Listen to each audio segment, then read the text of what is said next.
السلام علیکم۔ آج کا اہم موضوع حسن اخلاق۔ جو بندہ اللہ عظیم و برتر کے بندوں کے حقوق ادا نہ کر سکے، اچھی گفتگو نہ کرے، اللہ کی مخلوق جس بندے سے پریشان اور تنگ ہو، یعنی جو مخلوق خدا کا نہ ہو سکا، لمحہ فکریہ ہے ایک اچھا مسلمان کیسے ہو سکتا ہے۔ محترم مولانا فیروز حیدر آبادی کا پرتاثر بیان صراط مستقیم کے لیے رہنما۔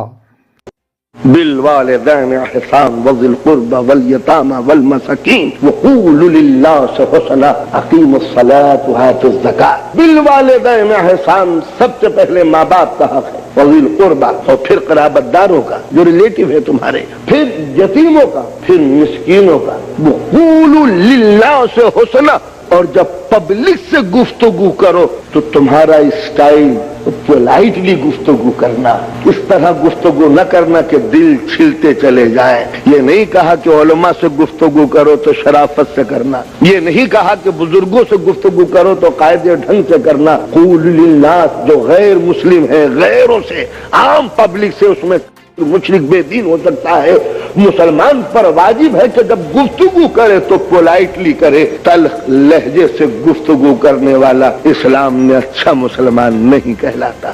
اور پھر اس کے بعد حکم ہوتا ہے اقیم الصلاۃ وآتوا الزکاۃ۔ ذرا ترتیب ملاحظہ فرمائیے، پہلے ماں باپ کا حق دے دو، پھر عزیز و اقارب کا حق دے دو، پھر یتیموں کو نہ بھولو، مسکینوں کو نظر انداز نہ کرو، عام جنرل پبلک کے ساتھ بیہیویئر اچھا ہو۔ اقیم الصلاۃ وآتوا الزکاۃ، میری نماز بھی پڑھ لیا کرو، زکوٰۃ بھی دے دیا کرو۔